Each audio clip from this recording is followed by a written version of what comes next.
Bonjour à tous, nous avons le plaisir, dans le cadre de notre newsletter, d'interviewer Lê Nguyen Wang, chercheur et médiateur scientifique à l'EPFL. Lê, merci d'avoir accepté cette interview. Merci, je suis ravi d'être là. Afin de débuter, est-ce que vous pourriez vous présenter brièvement?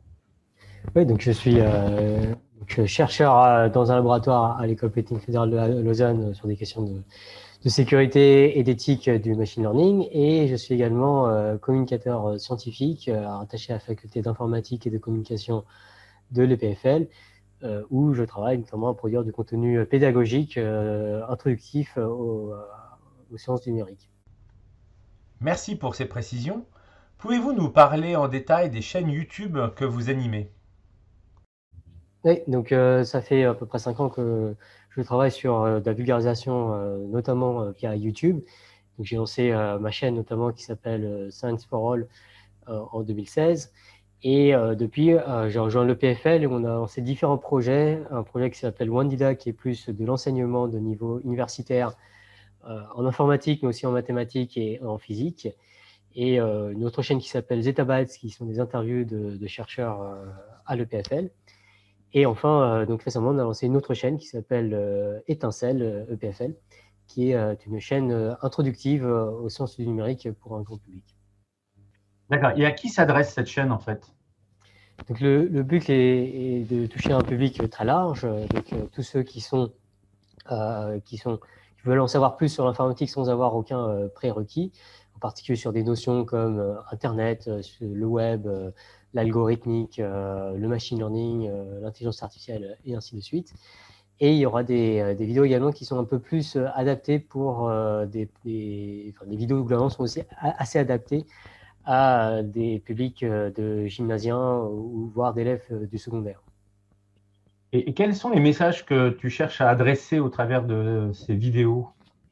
Ouais, donc, le message le plus important, c'est sans doute de montrer que l'informatique est accessible, que c'est quelque chose qui est construit sur des bases assez simples et que c'est important de comprendre ces bases assez simples.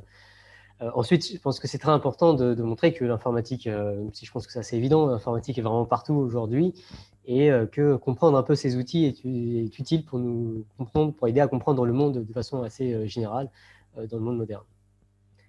Et les sujets abordés, ils sont en lien avec le plan d'études aussi bien du collège que du gymnase? Alors peut-être plus au niveau gymnase, mais oui, on essaie en effet d'avoir des sujets qui collent avec les sujets enseignés à ce niveau-là. En particulier, pour l'instant, on a commencé avec des sujets autour de Internet, du web, et ensuite on pense faire des vidéos sur des sujets comme les algorithmes de base, l'encodage de l'information, et ainsi de suite. D'accord.